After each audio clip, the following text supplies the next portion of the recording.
안녕하세요. 오마이TV 시청자 여러분, 오마이뉴스 독자 여러분 반갑습니다. 저는 대표기자 오연호입니다. 오늘 오연호가 묻다에서는 정말 특별한 분을 모셨습니다.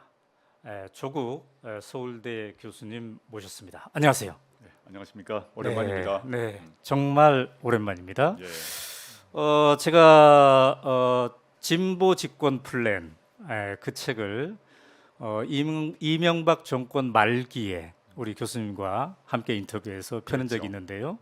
그 후 정말 오랜만에 인터뷰를 하게 됐습니다. 감개무량합니다. 네, 그렇군요. 아마도 2019년에 법무부 장관을 사퇴하시면서 뭐 출판사와 좀 대담을 하긴 했습니다만 이렇게 언론사와 마주해서 인터뷰를 한 건 아마 처음인 것 같습니다. 예, 처음입니다. 네. 오마이북에서 법고전 산책을 출판하는 바람에 이렇게 네. 겸사겸사해서 인터뷰를 하게 되었습니다. 네. 오마이북은 이제 오마이뉴스의 출판 브랜드인데요. 우리 교수님께서 최근에 법고전 산책, 조국의 법고전 산책 이 책을 내셔서 오늘은 이제 저자, 작가로서 모시게 되었습니다. 자, 우선 감사드립니다. 어려운 시기에 이를 지금 겪고 있는데 귀한 시간 내주셔서 감사하고요. 특별히 저는 이제 독자의 한 사람으로서 감사할 거는 이 책을 네. 일주일 전에 나왔지 않습니까? 예, 예. 이 책을 읽고 정말 이틀 동안 단숨에 읽어 내려갔어요. 아이고. 그리고 예. 뭔가 가슴이 상당히 충만해짐을 느낄 수 있었는데 그 점에 대해서 일단 감사드리고요. 저 우선 호칭을 제가 뭐라고 하는 게 좋겠습니까? 뭐 장관은 전직에 불과하니까요. 네, 그냥 네. 교수가 좋겠습니다. 그래요. 그러면은 조국 교수님이라고 호칭하겠습니다. 우리가 다들 아는 건 이제 참 어려운 시기를 보내고 있는데 요즘 어떻게 지내고 계십니까? 당장은 재판 준비를 해야 되고요. 네. 그 다음에 가족들 돌봐야 되고 그 외 시간에 뭐 책 읽고 운동하고 그러고 있습니다. 네, 그렇군요. 자, 이 일주일 전에 이 책이 나왔어요. 네, 반응이 벌써 뜨겁습니다. 네. 감사합니다. 출간 첫날에 2, 3세를 찍을 정도로 지금 이제 베스트셀러에 올라와 있는데 근데 상당히 두꺼워요. 예, 이게, 그렇습니다. 468쪽입니다. 예, 맞습니다. 거의 이제 예. 100의 수준인데 네. 그러나 쉽게 읽히는 책인데 이 집필에는 얼마나 걸리셨나요? 집필은 올해 상반기를 그 소요를 했는데요. 네, 네. 원래는 이제 2010년, 2015년, 16년에 걸쳐서 강의를 했고 그렇죠. 그 강의에 대한 강의 녹취록이 있었습니다. 네, 네. 근데 그 강의 녹취록을 손댈 엄두를 못 내다가 올해 상반기에 재판이 없는 바람에 집중해서 그 녹취록을 썼다고 녹취록을 정리했다라고 보시면 네, 되겠습니다. 그러니까 이제 그 강의는 지난 2010년에 네. 오마이뉴스에서 우리 이제 10만인 클럽 회원을 대상으로 해서 네. 시리즈 강의를 했었죠. 맞습니다. 조국 교수와 함께 법고전을 한번 읽어보자 예, 이런 예. 강의를 했는데 아마 그때 사진이 어디 있을 것 같은데 곧 아마 비춰질 것 같은데 저 사진이네요. 정말 감개무량합니다. 저게 예, 2010년 사진입니다. 예, 예. 저 사진을 보면서 어떤 느낌을 받습니까? 뭐 흰머리는 늘고 주름은 깊어지고 그랬네요. 네. 자, 저 때부터 이제 강의를 했고 그 강의한 것을 가지고 다시 이제 또 수정 보완을 많이 하셨죠? 당연하죠. 10년의 시간이 지났으니까요. 그래서 강의의 기본 방향은 뭐 변함이 없는데 네. 이걸 어떻게 설명할 것인가, 어떻게 풀어서 그 국민들에게 알릴 것인가의 문제는 또 별도의 작업이 필요했습니다. 네. 시간이 많이 흘렀고 단순히 고전을 해설할 뿐만 아니라 네. 지금 바로 우리가 살고 있는 21세기 대한민국에 어떠한 의미를 갖는가를 이제 밝히려고 했기 때문에 네. 많은 수정 보완 작업을 했습니다. 네. 이 책을 이제 누구나 그렇겠습니다만 가장 먼저 읽어보는 게 머릿말이지 않겠습니까? 아, 예. 네, 저도 머릿말을 읽으면서 진짜 조국 교수님의 심정이 되어서 한번 읽어봤는데요. 특히 8, 9쪽에 네. 정말 비장과 결기가 느껴지더군요. 자, 우리 이제 화면에 8, 9쪽이 나올 텐데 우리 조국 교수님 음성으로 머릿말을 한번 독자들에게 전해 보겠습니다. 예. 대학 입학 후 평생 법을 공부하고 가르친 사람으로서 기소가 되어 재판을 받는 심정은 무참합니다. 저 자신과 가족 일에 철두철미하지 못했던 점 면구하고 송구합니다. 자성하고 자책합니다. 법정에서 저의 소명과 해명이 받아들여질지 알 수 없기에 불안하고 두렵습니다. 이를 극복하기 위해 읽고 씁니다. 이 책을 쓰는 동안 법 고전 저자들과의 대화 속에서 잠시 시름을 잊을 수 있었습니다. 비운이 계속되고 있지만 너를 죽일 수 없는 것이 결국 너를 더 강하게 할 것이다 라는 니체의 말을 믿으며 견디고 또 견딥니다. 한계와 흠결이 많은 사람의 글이지만 읽어주시면 감사하겠습니다. 저는 목에 칼을 찬 채로 캄캄한 터널을 묵묵히 걷겠습니다. 네. 너를 죽일 수 없는 것이 결국 너를 더 강하게 할 것이다. 이 대목을 읽으면서 이런 질문을 해보고 싶었습니다. 조국 교수, 전 장관을 정치적으로 그리고 법적으로 제거하려는 사람들이 아무리 조국을 죽이려 해도 죽일 수 없는 그 무엇은 무엇입니까? 전 사람이라고 생각합니다. 당장은 사랑하는 가족이 있고요. 네. 그 다음에 이 험난한 그 시간에 우산을 같이 씌웠던 사람들, 친구들, 네. 벗들, 네. 그리고 음양의 성원을 보내줬던 시민들 그 덕분 같습니다. 네. 응원하는 시민들 그 덕분에 이제 여기까지 오셨다고 했는데 머릿말에 또 그 표현이 참 주목이 됩니다. 목에 칼을 찬 채로 캄캄한 터널을 걷고 있다. 그 터널을 걷는 길이 쉽지 않을 텐데요. 이제 건강을 걱정하는 분들이 많을 것 같아요. 건강 관리는 어떻게 해요? 2019년 그리고 2020년 시점에는 건강 네. 관리를 할 수가 없는 상황이었습니다. 뭐 저를 포함해서 온 가족이 수사를 받고 네. 기소가 되는 상황이었기 때문에요. 네. 그 뒤는 이제 정신을 차려야겠다 생각을 해서 이게 단박에 끝날 일이 아니다 싶어서 네. 일부러 꾸준히 운동을 좀 강도 높은 운동을 계속 했습니다. 지금도 하고 있습니다. 강도 높은 운동. 육체적 고통이 있으면 정신적인 그런 고통을 잊을 수 있더라고요. 네. 그리고 또 그걸 통해서 몸이 건강해지기도 해서 네. 일부러 좀 강한 운동을 하려고 노력 중에 있습니다. 네. 그렇군요. 자, 그런데 이 책을 저는 읽으면서 여러 가지 측면에서 매력에 푹 빠졌는데요. 예. 가장 처음으로 발견한 것은 친절한 조국. 우리 조국 교수님이 친절한 조국으로 돌아왔다 이런 생각이 들었어요. 그러니까 최대한 쉽게 쓰려고. 왠지 그 법 고전하면 막 어렵다고 느껴지지 않습니까? 그런데 저도 이제 그 약간 의 두려움을 가지고 접했는데 술술 익히더라고요. 그리고 머릿말에서도 중고등학생도 읽힐 수 있도록 썼다 이렇게 얘기하고 또 예링을 다루는 308쪽에 보니까 어려운 책이긴 하지만 법을 전공하지 않는 분들도 이해할 수 있도록 제 방식으로 변형해서 의미를 전달해 보려고 합니다. 이렇게 시종일관 네. 상당히 조국 교수의 방식으로 매우 쉽게 변형해서 그래서 야 조국 교수님이 이렇게 친절하구나. 뭐 맞는 말씀이고요. 네. 원래 이제 글을 쓸 때부터 또는 뭐 맨 처음에 강의를 할 때부터 대학생뿐만 아니라 고등학생도 그 쉽게 이해할 수 있도록 해야겠다라는 목표를 잡았습니다. 그렇군요. 왜냐하면 이 법 고전 사상 특이란 게 네. 그냥 그 단어만 들어봐도 어렵게 들리고 그렇죠. 또 이거 내가 도저히 접근할 수 없는 게 아닌가라는 두려움이 있을 것 같아서 네. 그걸 없애야겠다 생각을 했고요. 그 다음에 이런 고전의 그 사상 이론이란 게 그 네. 자체만으로 떠돌면 무슨 의미가 있겠습니까? 우리가 현재 살고 있는 우리나라 국민들이 네. 시민들이 그걸 이해해야지 의미가 있다고 생각을 해서 네. 그런 법고전 사상과 우리나라에 살고 있는 우리 시민들이 결합될 수 있도록 하려면 가장 쉽게 써야겠다라는 생각을 해서 그렇게 썼습니다. 그렇군요. 그래서인지 거의 매 장마다 영화가 또 등장하더라고요. 영어는 여기에 관련된 영화니까 한번 좀 봐라.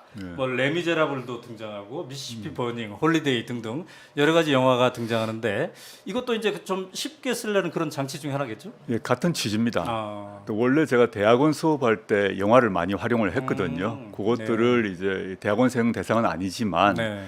영화를 활용하면 이 법고전의 사상을 더 쉽게 이해할 수 있을 것 같다 생각을 했고요. 네. 그래서 독자들께서는 여기 영화가 아마 수십 개가 등장을 할 건데 네.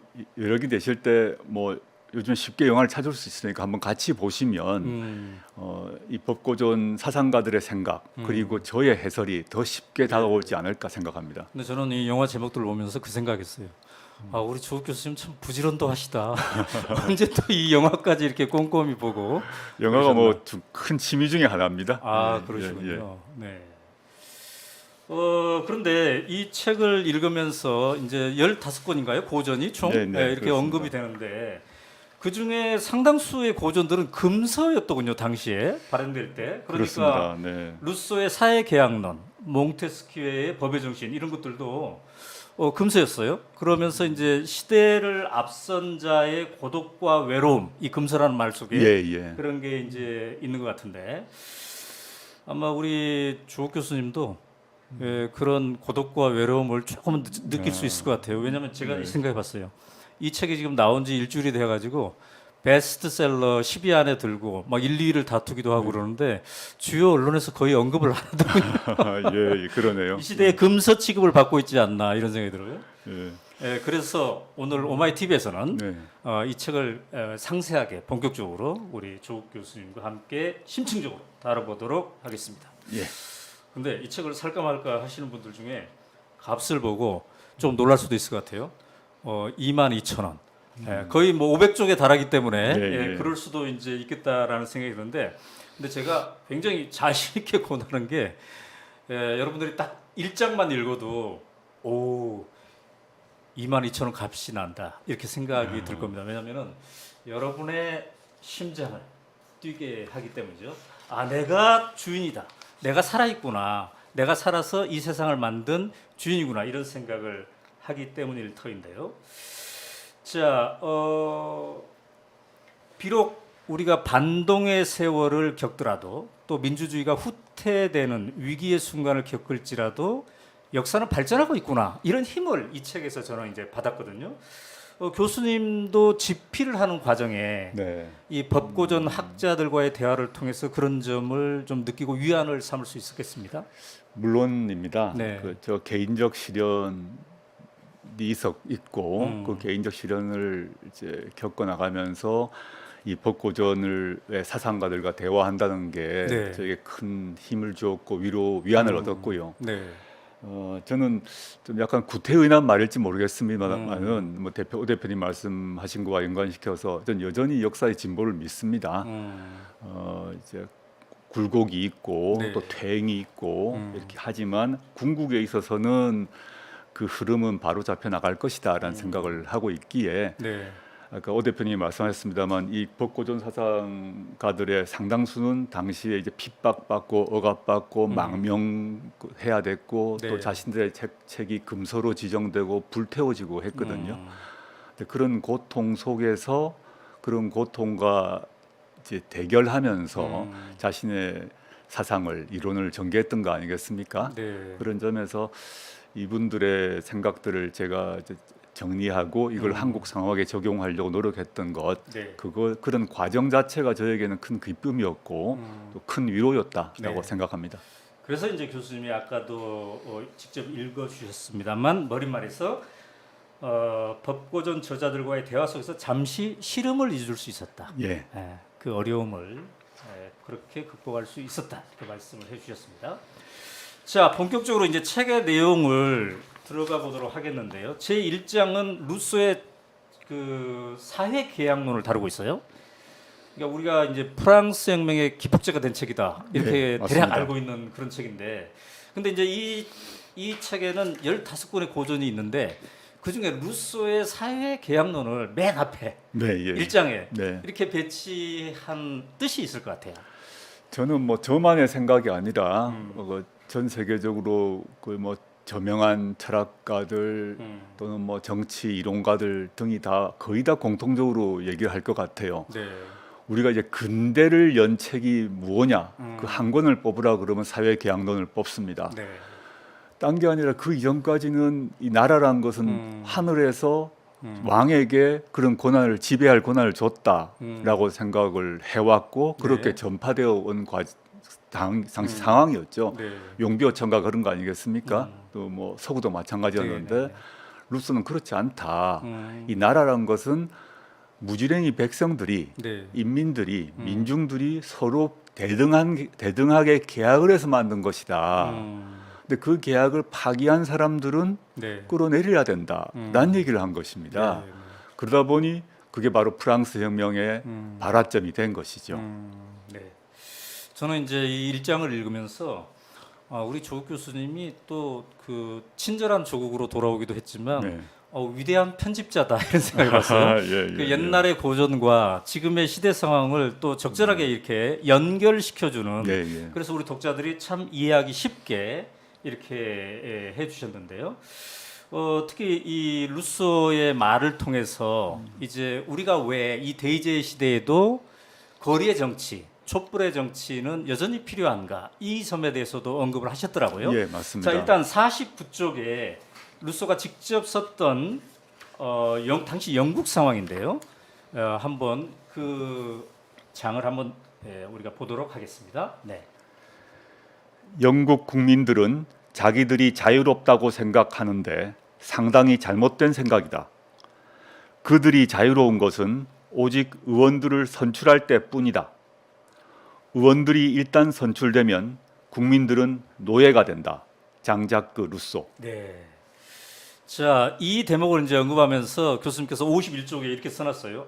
이걸 한국식으로 말하자면은 대의제가 확립된 이후에도 즉 선거와 여의도 정치 외에 촛불과 거리의 정치가 필요하다는 인식을 루소는 당시 하고 있었다. 네, 네. 네. 좀 구현하자면요. 지금 이제 이 루소의 사회개혁론의 사상은 두 측면이 있는 것 같습니다. 루소 역시 대의제를 중시했죠. 네. 왜냐하면 대의제가 없다는 얘기는 자신의 대표자를 국민들이 뽑지 못한다는 것이니까요. 네, 네.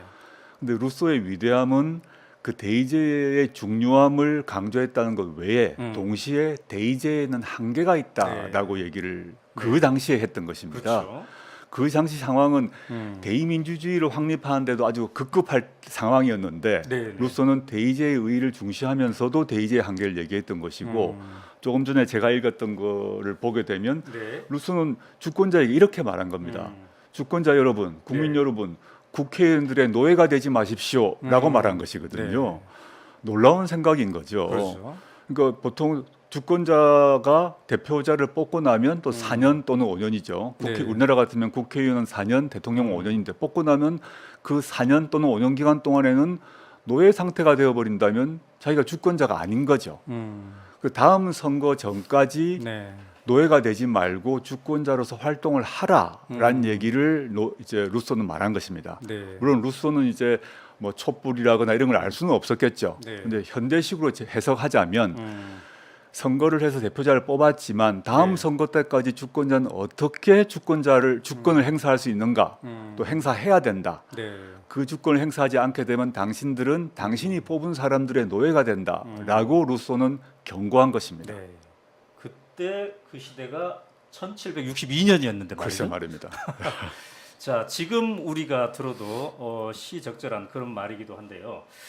자, 이 장은 이제 몽테스키의 법의 정신을 다루고 있어요. 몽테스키 하면 우리가 이제 중고등학교 교과서에만 많이 등장하지 않았습니까? 삼권 분립. 모든 사람이 알고 있는 사람이죠. 그래서, 예. 그래서 왠지 좀 친근해요. 예, 예. 친근하긴 한데 권력이 권력을 저지하게 하라. 이 한마디로 이제 예. 교수님이 이 책의 내용을 정리를 했는데, 근데 교수님 소개한 거 보니까 저는 잘 몰랐는데 몽테스키가 당시 프랑스에서 강남 좌파였더군요. 그렇죠. 루소 같은 경우는 아주 어렵게 태어나서 네. 험한 그런 환경에서 사상을 정립을 했다면 몽테스키는 귀족 집안입니다. 예. 그리고 본인도 고위 법관입니다. 그렇게 보면 뭐 고위 법관으로 귀족으로 그냥 네. 잘 먹고 잘 살아도 되는데 음. 당시 이제 프랑스 절대군주 제도를 강력히 비판을 하고 네. 또 법관에 대해서 또 강력히 비판을 합니다. 그래서 지금식으로 얘기하면 강남 좌파의 대표적인 사람이 아닌가 네. 생각해 봅니다. 네. 그러니까 왕이 아닌 엘리트가 아닌 네. 평범한 시민들. 네. 그러니까 이 책 98쪽에 그렇게 되어 있네요. 민주주의의 기본은 주권자 인민에 대한 믿음이다. 그 믿음이 굉장히 철저했기 때문에 그런 프랑스의 강남 좌파가 될 수 있지 않았을까요? 맞습니다. 그러니까 네. 당시에 사실 프랑스 민중을 생각해 보면 지금과 비교해 봤을 때 예컨대 뭐 그 문장 독해력 뭐 또 여러 가지 지적 수준들이 훨씬 네. 낮았을 거 아니겠습니까? 네, 네, 네. 근데 이 몽테스키 자신은 정규 교육 받고 엘리트 교육을 받은 귀족 출신의 법관인데 그렇죠. 어떻게 보면 무지몽매한 백성이라고 무시하고 폄하하고 네. 엘리트가 프랑스를 이끌어야 된다 얘기할 수도 있을 것인데 그렇지 않고 네. 이러한 사람이 주권자 민중에 대해서 믿어야 한다라고 강조를 했던 것이죠. 놀랍다고 생각합니다. 그렇죠. 이제 그러나 이 책이 이제 1751년에 교황청에 의해서 금서 목록에 올랐더군요. 그렇습니다. 네. 그러니까 본인이 귀족 출신인데 본인이 또 쓴 책이 금서가 돼 버렸어요. 본인은 강남자파고. 그래서 그 심경이 어땠을까 이 생각을 이제 하게 되는데 그래서 그 69쪽을 보니까 토마스 페인이 이제 몽테스키에 대해서 얘기를 하면서 이 전제 국가에서 사는 저술가의 입장에서는 그러니까 할 수 있을 만큼 했다. 네. 예, 그래서 할 수 있을 만큼 했음에도 불구하고 이 몽테스키의 본심은 종종 베일에 가려져 있다 이렇게 얘기를 하더군요. 그러니까 페인이 몽테스키에의 그런 그 본심을 정확히 포착했던 사람 중에 하나라고 생각합니다. 네.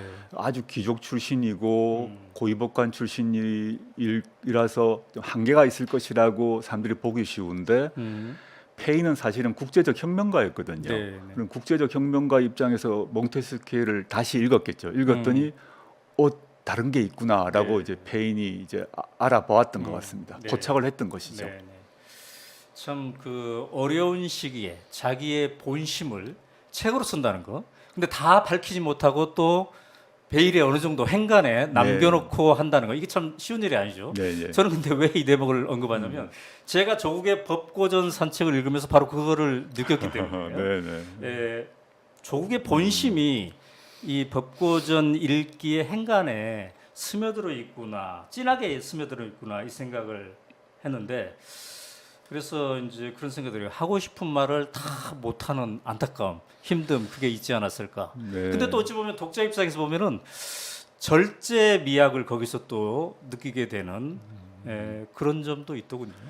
뭐 제가 이제 이 책 머릿말에서 칼을 차고 있다고 말을 했지 않습니까? 네, 네. 칼을 찬다는 얘기는 귀향을 간다는 얘기죠. 사실상 네. 제가 지금 뭐 2019년 이후로 공개적인 정치 활동, 사회 활동을 전혀 못 하고 있고 또 네. 재판을 받고 있는 신세이기 때문에 더욱 그러합니다. 그래서 제가 현재 상황, 정치적 상황에 대한 발언도 거의 하지 않고 자제하고 있기 때문에 이 책도 마찬가지인 것 같습니다. 네. 그렇지만 이제 이 책에서 그 법고전의 그 대표적 사상가들과 대화하고 그들의 네. 생각들을 밝히면서 아주 우회적으로 네. 간접적으로 저희 생각을 밝힐 수밖에 없었던 것이죠. 그렇군요. 그리고 이제 또 하나의 매력, 제가 이 책을 완독하면서 또 하나의 매력은 1장, 2장을 읽으면 3장을 읽고 싶고 4장을 읽으면 5장 읽고 싶고 고맙습니다. 그래서 이제 어찌 보면 이 책을 다 이렇게 읽으면은 법고전일 뿐만 아니라 인류 사상사 이거의 흐름을 좀 정리할 수 있게 된다 이런 생각을 했거든요. 그런데 제가 129쪽에 교수님이 이렇게 쓰신 걸 봤어요. 대가의 사상 뒤에는 그 이전 사람들의 사색과 탐구가 있었음을 보여준다. 그러니까 몽테스키에와 루소 이전에 로크가 있었고 네. 로크 이전에 후크가 있었다. 이런 얘기를 하시잖아요. 맞습니다. 예. 자, 그러니까 우리가 옛날에 고전을 읽으면서 우리가 이제 이어달리기를 하고 있는데 나는 또 누구에게 바톤을 넘겨줄 것인가? 네. 이 바톤을 잘 넘겨주기 위해서 우리가 좋은 책을 쓰고 좋은 사상을 갈고 닦아야 되겠구나 이런 이제 의무감도 느껴지는데 조 교수님이 그런 집단지성, 인류의 집단지성을 다음 독자들에게, 다음 세대에게 잘 넘겨주고 싶다 이런 그런 간절한 소망을 제가 이 책에서 느낄 수가 있었습니다. 잘 보셨다고 생각하고요. 먼저 말씀드리고 싶은 건 이제 인류 사상사를 볼 수 있게 된다 말씀하셨는데 정확히 보신 거고 네. 이게 이제 법고전 산책이라고 이름을 붙였지만 사실은 이 사상가들이 다 법률가는 전혀 아닙니다. 네. 이 책은 철학, 정치학, 문학, 법에도 다 영향을 주는 그런 고전이거든요. 네. 그래서 이거는 뭐 법 고전이라고 해서 법 전공을 한 사람들만 그 봐야 그 관심이 있거나 할 얘기는 전혀 아니다. 이 책 자체가 그냥 고전이라고만 해도 충분한 책인 거죠. 네. 이 책을 흐름 따라 쭉 1장부터 10장까지 읽다 보시면 우리가 지금 살고 있는 현대 민주주의의 근간이 되는 철학, 네. 사상, 네. 이론이 어떻게 형성되었구나를 알 수 있게 되실 것입니다. 네. 그리고 아까 지금 이제 대가의 사상 이전에 네. 다른 사상가들의 그런 고민과 탐구가 있었단 말씀하셨는데 네. 저는 그게 매우 중요하다고 생각합니다. 제가 책에서는 이제 밝히지 않았는데 1675년에 우리가 잘 아는 아이작 뉴턴이 한 네. 말이 있습니다. 네. 네. 뉴턴이 어떤 말을 했나 하면 자기 친구에게 편지를 보내면서 그 편지 속에 이렇게 말을 했습니다. 내가 다른 사람보다 멀리 보았다면 그것은 내가 거인들의 어깨 위에 서 있을 수 있었기 때문이다. 이런 말을 합니다. 즉 우리는 뉴턴만 생각하지만 뉴턴 네. 이전에 수많은 물리학자들이 있었던 거죠. 네. 그렇죠. 그 업적 위에 뉴턴이 있었다. 즉 이 많은 사상가들도 자기 바로 앞에는 다른 거인이 있었고 또 그 앞에는 또 거인이 있었던 거죠. 그래서 이렇게 하나하나 한 단계 사상이 발전하고 철학이 발전하는 모습들을 볼 수 있을 것입니다. 그래서 이제 우리도 이어달리기를 해야 할 의무가 있는데 맞습니다. 예. 마침 조 교수님께서 쉽게 법 고전을 잘 정리하는 바람에 우리 같은 사람도 법 고전에 문외한인 사람들도 함께 달릴 수 있는 그러한 기쁨을 선사를 해주셨어요. 자, 그런데 몽테스키에 하면 우리는 삼권 분립을 주로 생각을 했는데 네. 아니 시민들이 재판에 직접 참여해야 된다 이런 주장을 했더라고요. 이게 저는 좀 새롭게 느껴졌어요. 그렇죠. 우리가 뭐 몽테스키에 하면 뭐 통상 뭐 중고등학교, 대학교에서 삼권 분립의 뭐 재창자 정도로만 알고 네. 있습니다. 근데 읽어보게 되면 자신이 법관이거든요. 보통 고위법관 같으면 고위법관 입장에서 당시 프랑스 민중들을 우습게 봤을 가능성이 많은데 그렇죠. 정반대로 몽테스키에는 시민이 재판에 참여해야 된다. 네. 그리고 그런 재판이야말로 제대로 된 재판이다라는 얘기를 강조합니다. 그 배심 재판이 필요하다고 이제 강조했던 것이죠. 그러니까 요즘 말로 얘기하면 사법부에 대한 민주적 통제 그렇습니다. 이게 필요하다는 걸 그때부터 얘기를 했고 자신이 법관임에도 그 얘기를 했다는 것이죠. 그냥 법관이 아닌 사람이 그랬다면 뭐 그럴 수 있겠다 싶은데 자신이 고위 법관임에도 법관에 의한 특히 전문 법관에 의한 재판에 한계가 있다라는 얘기를 그 당시에 지적을 하고 이 문제를 해결하기 위해서는 비법률가 시민이 참여해야 된다라는 얘기를 아주 강력히 역설합니다. 네.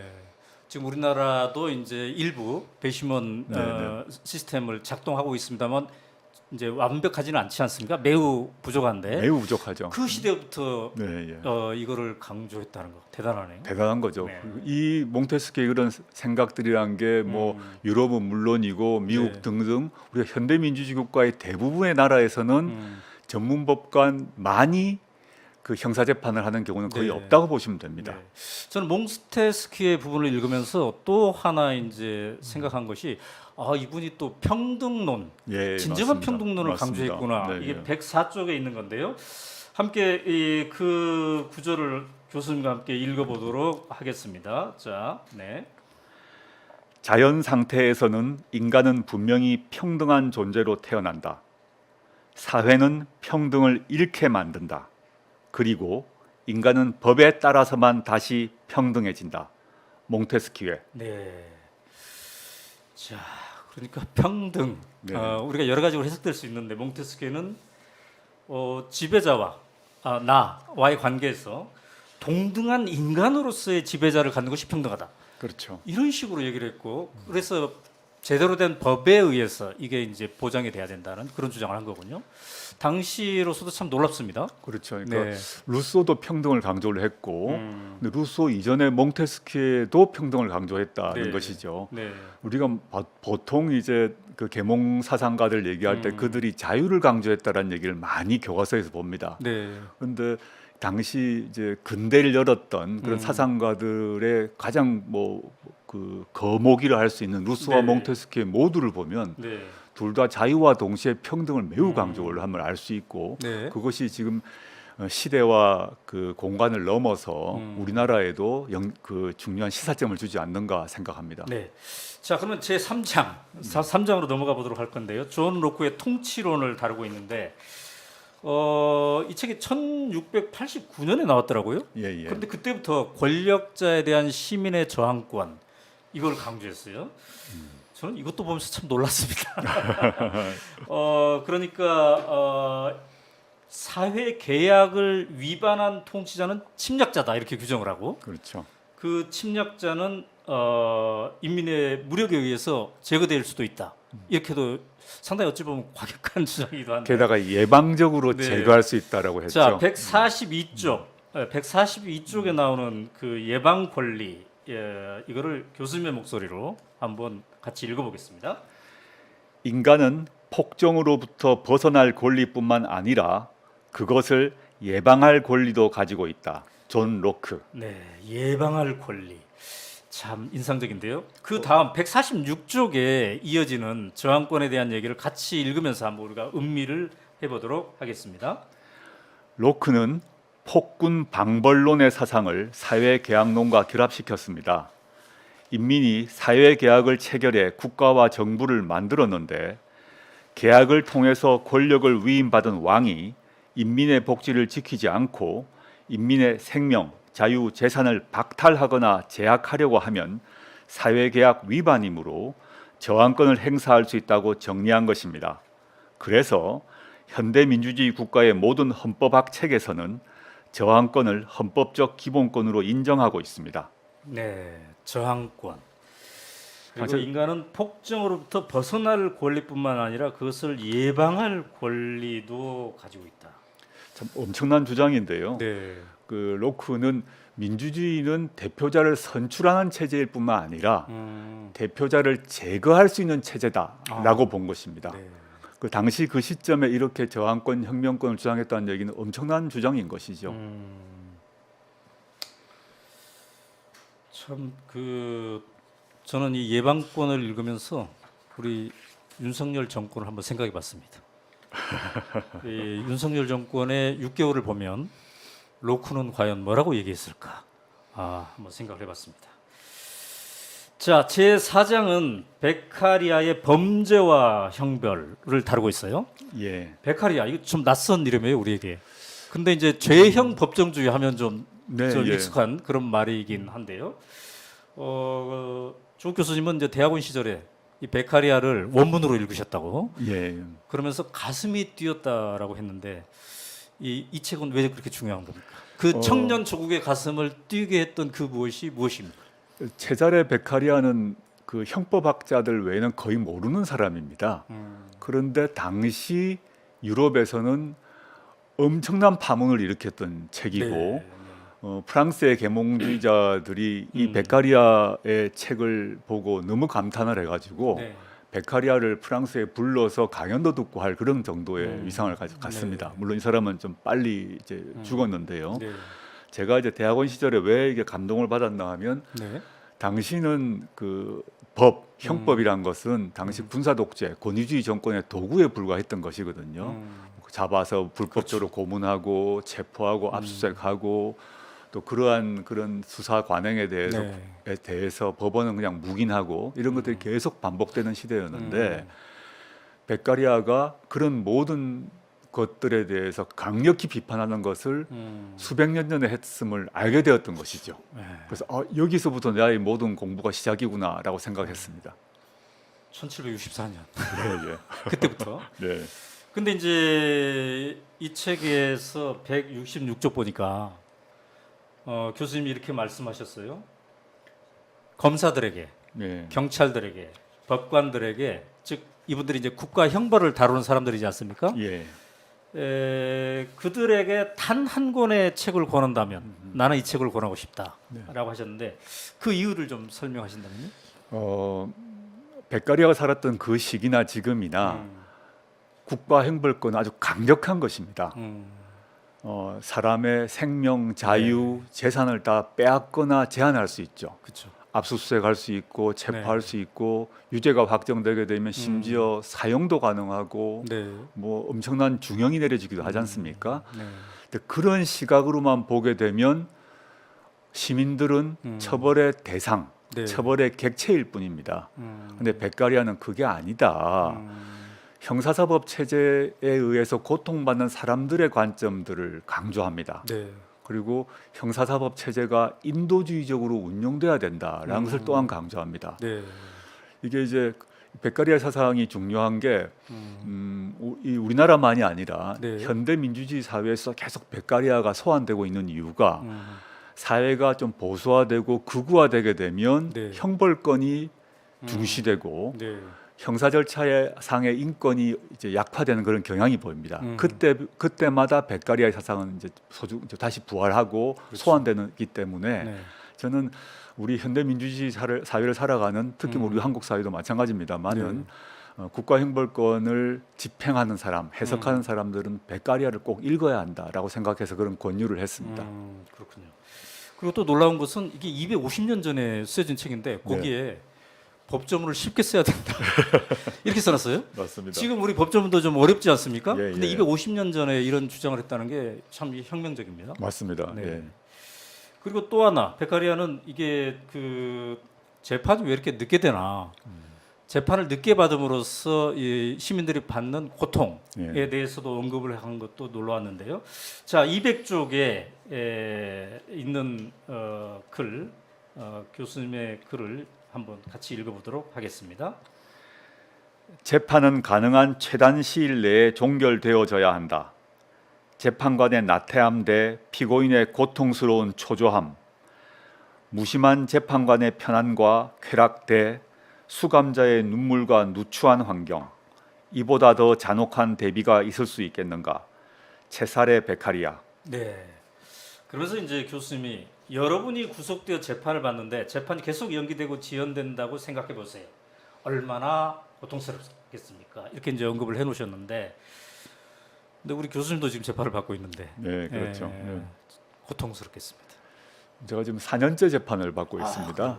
네. 그럼 재판을 받게 되면 1심 선고가 나기 전까지는 검찰의 주장 또 언론의 보도에 의해서 네. 그 사람이 규정됩니다. 음, 그 전까지는 어떠한 항변을 하더라도 네. 뭐 소용이 별로 없습니다. 좀 그게 이제 고통스럽죠. 음, 그리고 그래서 기가 재판을 받는다는 그 자체가 하나의 고통이고 저는 형벌이라고 생각합니다. 네. 뭐 법률적으로는 선고가 내려나야 형벌을 받는 것이지만 네. 재판을 받는 과정 자체도 하나의 사회적 형벌이다라는 생각을 하고 있고 그렇게 네. 느끼고 있습니다. 네. 자, 이제 책의 5장에서는 토마스 페인의 상식, 인권 이런 책들을 이제 다루고 있는데요. 특히 이제 우리가 요즘 그 제왕적 대통령이란 표현이 있는데 이 페인이 그때부터 이제 인치가 아니라 법치가 작동되는 나라 이거를 강조했더군요. 그 대목 218쪽 대목을 또 교수님께서 한번 읽어 주시겠습니다.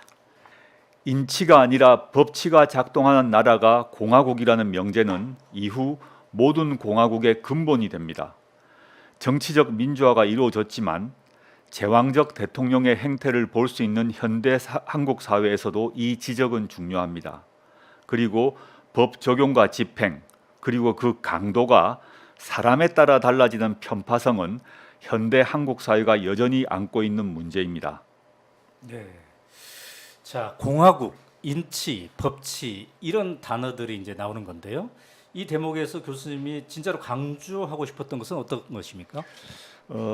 토마스 페인이 이제 당시에 새로운 공화국, 미국이란 새로운 공화국을 만들어야 된다고 생각을 한 것입니다. 네. 그러니까 미국이란 공화국이 어떻게 운영되어야 될 것인가에 대해서 인치가 아니다 법치다라고 강조를 했는데 왜 그랬을까 생각을 해보면 네.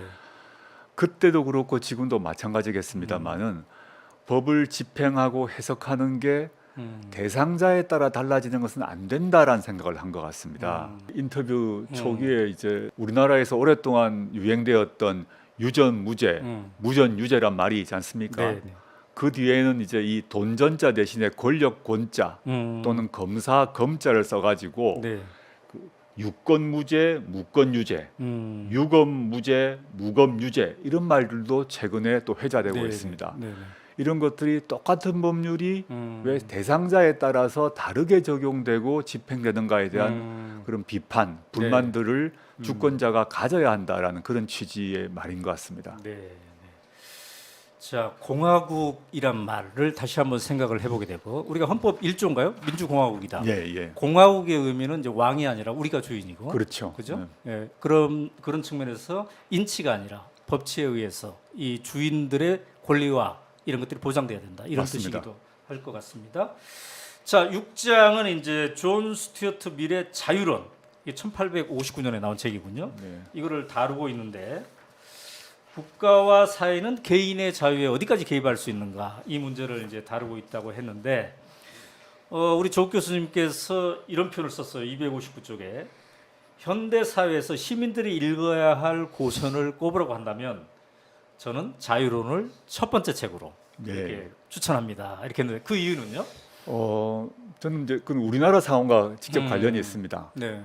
우리나라에서는 이제 권위주의 또는 독재 정권이 오래 계속되다 보니까 네. 자유 또는 네. 자유주의라고 하다 보면 그 의미를 좀 왜곡되게 해석하는 경우가 많습니다. 네. 그런데 자유를 기업의 무제한의 자유라고 이해를 하거나 또는 자유주의 그러면 반공자유주의라고만 이해하는 경향이 강합니다. 지금도 여전하죠. 네.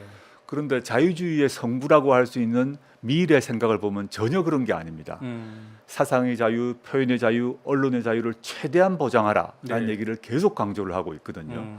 그러면 우리가 생각하는 우리가 이제 익숙해졌고 그런 교육받은 자유는 네. 제한된 자유만 특히 사상적으로 정치적으로는 제한된 자유만 그 얘기해 왔고 무제한적으로 보장돼야 되는 것은 기업의 자유라고 이렇게 교육받아 왔고 네. 그리고 강요받아 왔던 거죠. 그런데 미래의 자유주의를 읽어보면 전혀 그렇지 않다는 걸 알 수 있습니다. 네. 근데 이제 교수님이 우리 시민들이 꼭 읽어보라고 첫 번째 책이라고 했는데 요즘 자유를 가장 많이 언급한 사람 중에 한 사람이 윤석열 대통령이신데 예, 그분도 꼭 한번 읽어보면 좋겠네요. 네. 네, 네. 자, 그런데 이제 밀은 이렇게 권력으로부터의 자유 이런 것도 주장했지만 대중으로부터의 자유 맞습니다. 이런 것 그다음에 일반 개성에 대한 일반의 무관심, 집단 속에서 매몰된 개인 이런 것에 대해서도 뭔가 경종을 울리는 그러니까 자유의 폭이 권력자로부터의 자유뿐만 아니라 우리 내부에서의 자유 이런 것들도 강조를 한 그런 측면이 있군요. 매우 중요한 지적이었던 네. 것 같은데요. 네. 통상 이제 자유 그러면 국가 권력, 왕, 권력자로부터의 자유를 강조를 할 수밖에 없는데 그걸 물론 강조를 합니다. 네. 그러면서 밀은 당시 영국은 대중민주주의가 이제 안착되어 하는 과정 아니겠습니까? 네. 그 다수 대중이 생각하는 의식, 관습 네. 때문에 소수자가 억압받고 소외되는 것을 포착한 것입니다. 지금도 우리가 마찬가지겠죠. 네. 즉 정치적인 자유란 거 외에 사회 문화적으로 다수파가 강조하고 주장하고 그 이렇게 강요하는 문화, 관습, 네. 관념이 있지 않겠습니까? 네, 네. 그런 걸로부터도 자유로워야 된다라고 밀은 강조했던 것입니다. 네. 자, 그런 점에서 303쪽에 교수님이 이근식 교수의 상생적 자유주의에 대한 언급을 하시더라고요. 네, 네. 그러니까 지금 자유라는 이름이 너무 값싸게 또 잘못된 방향으로 소비되고 있는 것에 대해서 상생적 자유주의를 대안으로 이렇게 제시를 하고 계시는데 조금 좀 설명을 하시자면요. 조금 어려울 수 있는 말인데요. 네, 네. 그러니까 우리에게 지금 필요한 것은 뭐 기업의 자유만 강조하는 자유주의. 네, 란 게 아니라 또 가진 자만 자유롭게 사는 네, 그게 아니라 가진 자와 못 가진 자, 강자와 네, 약자들이 조화롭게 그리고 그들의 권력이 적정하게 서로 유지될 수 있는 정도의 자유주의가 최소한 필요하다라고 이제 보는 것이고요. 네, 이근식 교수님의 그런 상생적 자유주의의 뿌리는 네. 우리가 많이 알고 있는 존 롤즈의 정의론에 나옵니다. 그 뿌리가 거기 있는데 네, 그 존 롤즈의 정의론은 그분은 자유주의자인데 그 자유 어떤 자유주의냐면 평등적 자유주의자라고 보통 평가받습니다. 그래서 아까 루소나 몽테스키에가 자유와 평등을 동시에 강조했던 것처럼 네, 우리 현대 사회에 필요한 것은 그냥 자유주의, 즉 네. 우리가 권위주의 체제가 이제 강조했던 그런 자유주의가 아니라 특히 빈익부, 부익부가 지금 문제가 네. 되는 이런 사회에서는 네. 평등을 동시에 강조하는 그런 자유주의, 그게 음. 필요하다 이런 취지로 저는 알고 있습니다. 네. 자, 그리고 이제 7장은 좀 익숙한 책이 나와요. 권리를 위한 투쟁. 네. 루돌프 폰 예링이 쓴 책을 다루고 있는데요. 권리 침해에 저항하는 것은 의무다. 이렇게 이제 한 줄로 정리를 해주셨는데, 이 장을 읽으면서 저도 새삼스럽게 다시 한번 정리를 해보게 되더라고요. 우리가 지금 누리고 있는 이 민주주의, 자유가 얼마나 지난한 과정을 통한 투쟁의 역사였는가. 그러니까 뭐 여성 투표권, 네. 그다음에 8시간 노동제 이런 것들도 그냥 쉽게 얻어지는 게 아니구나. 새삼 감상을 느끼는 그런 장이었습니다. 맞습니다. 그렇죠? 예. 영국에서 여성 참정권이 이제 확보되기 위해서는 그 여성들의 목숨을 건 투쟁이 있었거든요. 네. 실제 여성 참정권 운동가들이 음. 그 왕실 경마 경기장에 뛰어들어서 그 말에 치여서 죽습니다. 그렇죠. 근데 그 당시는 여성 참정권을 주장하면 범죄였어요. 지금 네. 상당히 황당한 얘기죠. 네, 네. 또 노동자들이 8시간 노동제를 주장하면 총을 맞았습니다. 근데 그런 것들을 예링의 말을 빌자면 권리를 위한 투쟁을 계속 해 나가서 네. 지금 우리가 당연히 느끼는 그런 권리가 제도화된 것이죠. 그래서 이제 그 여성 참정권이 영국에서 1918년에야 처음으로 시작됐더라고요. 얼마 안 됐은 그다음에 거죠. 그것도 일정한 재산이 있는 30세 이상의 여성들에게만. 맞습니다. 네. 네, 그런 시절을 우리가 겪어왔고 또 8시간 노동제를 요구한 게 시카고의 노동자들이 1886년에 네, 네. 그때서 그게 이제 서서히 지금으로 이제 온 건데 역시 우리가 뭔가 새로운 더 나은 세상을 만들기 위해서는 가만히 있어도 되는 게 아니라 우리가 주권을 찾고 투쟁을 해서 얻어야만 되는 그런 네, 거구나라는 생각을 다시 한번 하게 되더군요. 자, 이제 8장. 어느덧 우리가 이제 후반부로 넘어왔습니다. 예. 8장은 소크라테스를 다루고 있는데 플라톤의 소크라테스 변명, 크리톤 네. 등을 이제 다루고 있습니다. 우리가 제목은 되게 많이 들어봤어요. 그런데 제대로 알고 있지 못한 것들도 이제 있는 것 같다는 생각을 해봤는데 379쪽 부분에 이제 소크라테스가 과연 악법도 법이라 이런 얘기를 진짜 했나 안 했나에 대해서 이제 언급을 했던데 읽어보니까 그런 얘기를 안 한 것으로 교수님이 정리를 했더라고요. 뭐 제가 정리한 것이 아니라 그렇게 네네네. 아예 소크라테스는 그런 말 한 적 자체가 아예 없는데 근데 왜 우리는 그렇게 알고 있을까요? 이렇게 잘못 알고 있는 것을 우리가 뭘 생각을 해봐야 될까요? 그 이제 많은 사람들이 그 소크라테스가 악법도 법이다라고 말했다라고 네. 믿고 있는데 네. 그 뿌리는 1937년에 경성제대 교수 오다카 도우모의 책에서 출발합니다. 그렇군요. 오다카 도우모가 네. 소크라테스의 사상을 자기식으로 요약하면서 악법도 법이다라고 정리를 해두니까 일제로부터 해방 후에도 네. 상당수의 법학자 또는 법률가 또는 정치인들이 악법도 법이다라고 소크라테스가 말했다고 강조합니다. 그건 정치적 이유가 있었겠죠. 왜냐하면 군사 독재, 네. 권위주의 정권에 저항하는 시민들이 많았지 않습니까? 그 저항하는 시민들에 대해서 아니 소크라테스가 악법도 법이다, 법을 지키라고 했는데 너희들 왜 그러느냐라는 네. 그런 훈계를 하려고 했다고 보입니다. 그러나 제가 강의 이 책에서 네. 그 벚꽃전 산책 책에서 하나하나 밝혔습니다만은 소크라테스는 그런 말 자체를 한 적이 없고 오히려 불의에 굴복하느니 죽음을 택하겠다라고 말했거든요. 네. 이 점을 좀 제대로 좀 볼 필요가 있다라고 생각합니다. 불의에 굴복하느니 죽음을 택하겠다. 소크라테스는 그렇게 말했습니다. 거기에서 이제 소크라테스가 어떤 지식인으로서의 임무, 사명감 이런 것을 우리에게 느끼게 해주는 것 같아요. 그렇죠. 예, 네. 예. 굴복하지 않고.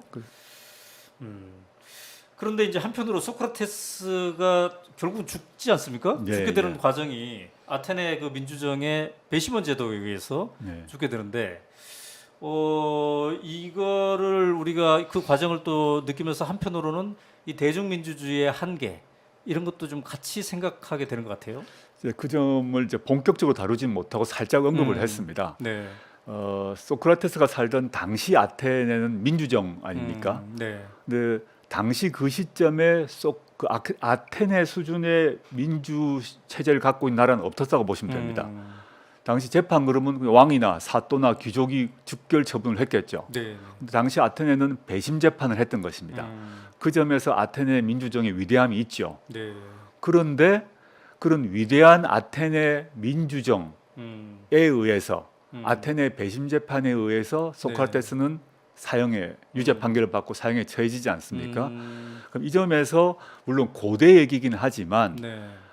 민주주의라고 해서 또는 대의제 민주주의라고 해서 이게 끝나는 것은 아니다라는 생각을 하게 되고 네.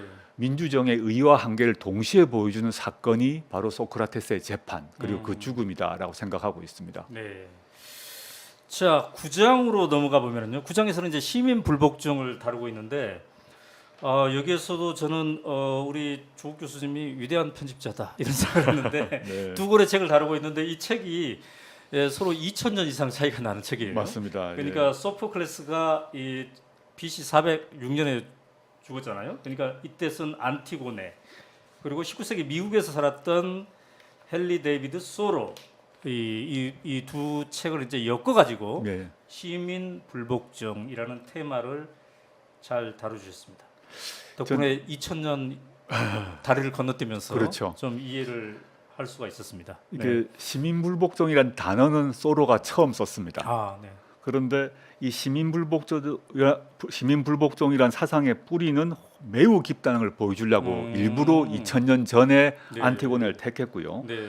안티고네는 물론 그 희곡 속의 주인공이지만 목숨을 걸고 인간의 법이 아닌 신의 법을 따르면서 죽습니다. 네. 아주 감동적인데요. 안티고네는 게다가 여성 아닙니까? 네. 저는 지금 같으면 지금 시점에서 뭐 그럴 수도 있지 생각할 수 있지만 다른 의미를 갖는 게 네. 제가 책에서는 그렇게 강조는 하지 않았습니다만은 고대 아테네에서 여성은 열등 시민이었거든요. 남성과 동등한 시민이 전혀 네. 아니었는데 낮은 계급의 거의 뭐 시민의 권한 자체가 낮은 정도인데 그러한 열등한 시민이 당시의 국왕에 맞서서 당신의 법은 틀렸고 나는 신의 법을 따르겠다. 그래서 네. 나 죽은 오빠를 제대로 매장하겠다라고 맞섰던 것이죠. 네. 놀라운 그런 결단이었다고 봅니다. 가상의 인물이지만 문헌상 확인되는 최초의 시민 불복종 실천자 맞습니다. 이렇게 네. 표현하셨던데. 네네. 네. 자, 416쪽에 헨리 데이비드 소로의 혁명권에 대한 언급을 하셨습니다. 그 대목도 우리 교수님께서 독자들과 함께 읽어보겠습니다. 사람은 누구나 혁명의 권리를 인정한다. 그것은 정부의 폭정이나 무능이 극에 달해 견딜 수 없을 때 거기에 충성하길 거부하고 저항하는 권리다. 헨리 데이비드 소로.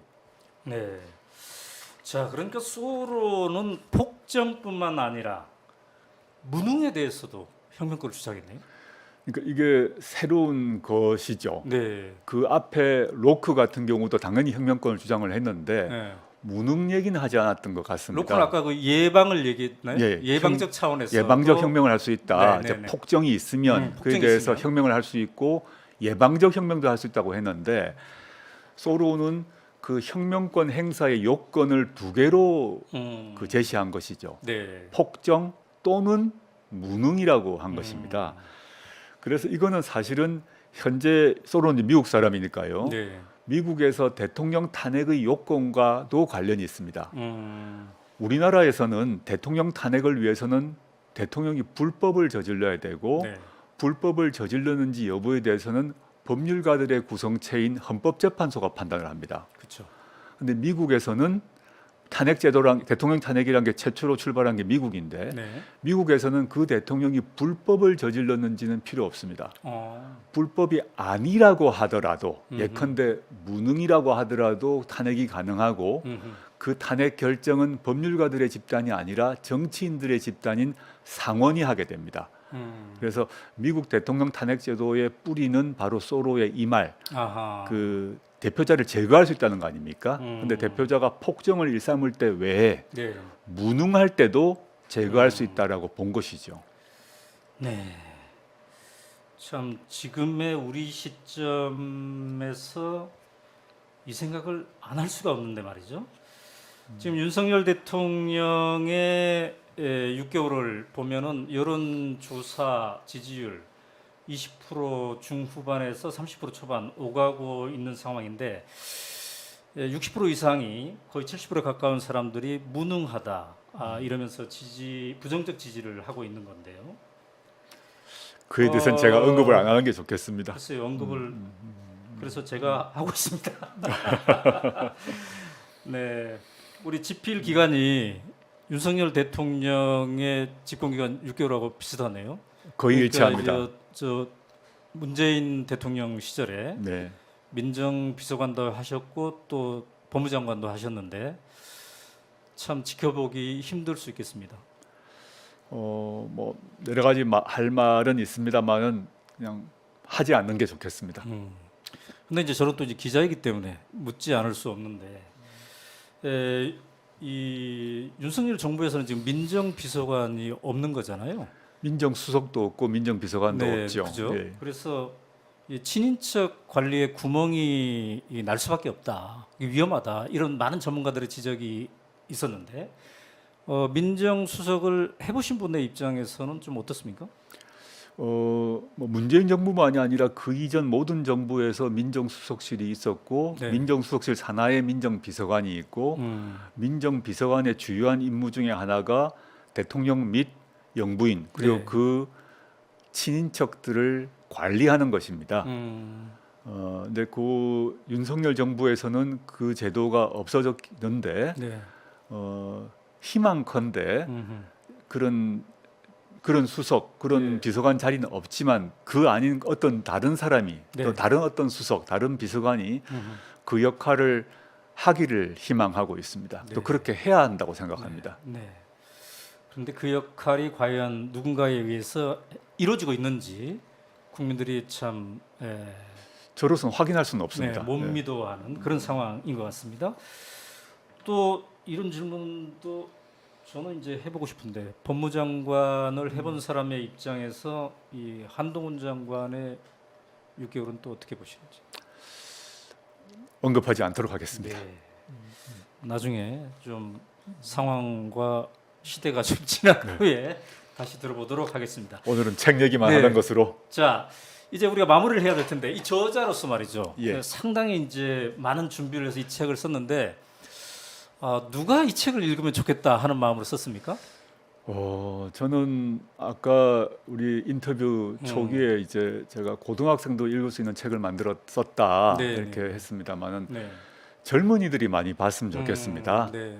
물론 이 책의 내용이 뭐 법학과 또는 로스쿨에 들어갈 학생들이 수험 준비용으로도 뭐 의미가 그렇군요. 있겠습니다만은 그렇군요. 네. 그런 뭐 시험 공부, 수험 준비 외에도 고등학생, 대학생들이 우리나라 사회가 돌아가고 운영되는 근본 원리가 이 책 안에 있다고 저는 생각합니다. 네. 이 사상가들의 그 사상과 이론 속에 있다고 생각합니다. 네.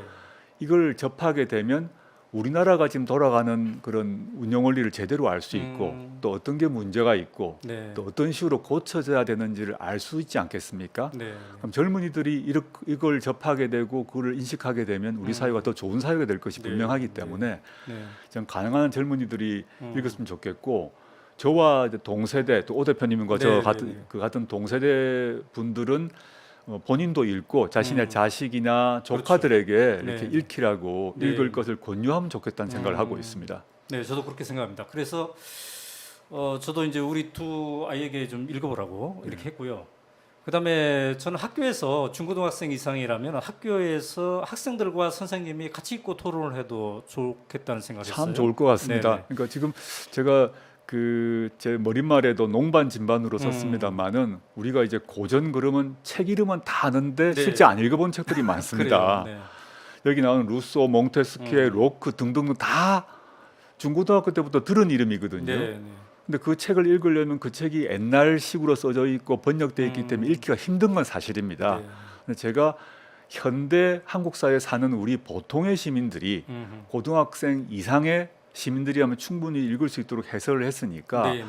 이번 기회에 한번 우리도 일종의 재교육, 재학습한다는 차원에서 한번 읽어봤으면 좋겠다. 그러면 실제 우리가 대화에서도 네. 루소가 이랬대, 네, 또는 네. 소크라테스가 실제 이렇게 말했대라고 네. 뭐 자랑할 수도 있지 않겠습니까? 네, 네, 네. 저는 그런 생각이 들었어요. 약 2,500년 전체 지금 다루고 있는 게 2,500년 인류의 사상사 위에 내가 이제 이어달리기를 하고 있다. 맞습니다. 이런 마음, 네. 이 충만함, 네. 내가 살아있음을 느끼는 그것이 이 책에 주는 어떤 장점 중에 하나인가 이런 생각이 들었는데요.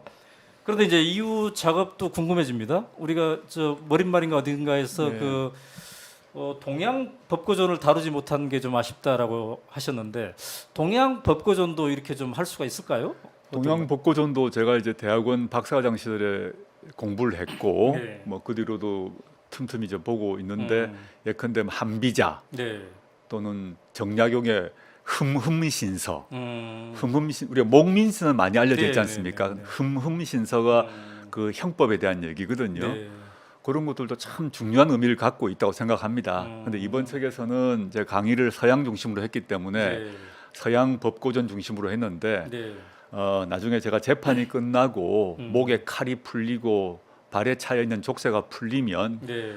동양 쪽으로 또 당시 조선으로 네. 좀 범위를 확대시켜 볼까 하는 생각을 갖고 있습니다. 네.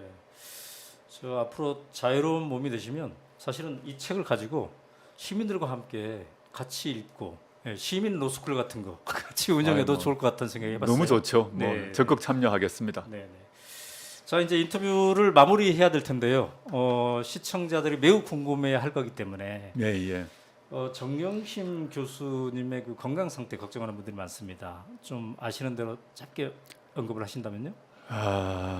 뭐 아시겠습니다만 이제 그 원래 뭐 지병이 있는데 네. 지금 형질병 정지가 된 거는 허리 디스크 척추에 큰 문제가 발생을 했기 때문입니다. 네.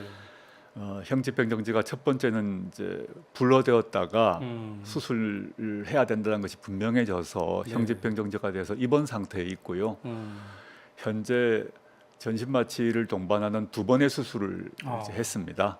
했고 현재 지금 회복 상태에 있습니다. 수술은 잘 수술 자체는 잘 되었는데 그 뒤로 이제 재활 회복이 중요한데 그 과거 구금 기간 동안 몸이 많이 상해 가지고 네. 그게 빨리 되지는 않는 것 같습니다. 그렇군요. 자 이제 우리가 마무리를 해야 되는데 저는 이 책 읽으면서 그런 생각 들었어요. 이 책을 같이 한번 읽어보고 싶다. 네. 예, 이 책에 의미를 둔 사람들과 같이 마음을 한번 나눠보고 싶다. 혹시 나만 이렇게 막 가슴이 충만한가? 그래서 인스타라든지 페이스북 네. 이렇게 좀 살펴봤더니 상당히 많은 분들이 이미 읽기 시작했더군요. 아유, 고맙네요. 읽기 시작해서 처음에 어려운 책인 줄 알았더니 너무 쉽다. 그리고 또 어떤 분은 그렇게 올렸어요. 이 책을 읽고 여기에 언급된 15권의 고전을 내가 한번 독파하고 싶다. 다. 정말 좋네요. 네, 그것도 참 좋은 생각이잖아요. 예. 그래서 그런 분들이 있구나. 그래서 저는 이제 한번 실천해 보려고 그래요. 좋습니다. 네, 여러분 오는 11월 26일 토요일입니다. 토요일 오전에 어디 놀러 가지 마시고 저랑 함께 한번 이 책 한번 읽어보시지 않을래요? 그러니까 이미 읽으셨던 분들은 서로 이제 마음을 나눠보는 거죠. 그래서 자세한 정보는 이 영상의 밑에 다 있습니다. 거기 그 신청 폼에 적어주시면은 저랑 함께 11월 26일 토요일 오전 10시부터 12시까지 오연호와 함께하는 조국의 법고전 산책 읽기. 네.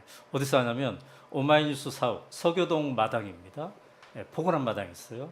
그쪽 선착순으로 해야 될 것 같아요. 한 20명 정도 해야 되지 않을까 싶은데 조국 교수님은 지금 좀 뭔가를 좀 정리하셔야 돼서 못 오시겠지만 혹시 또 올지도 몰라요.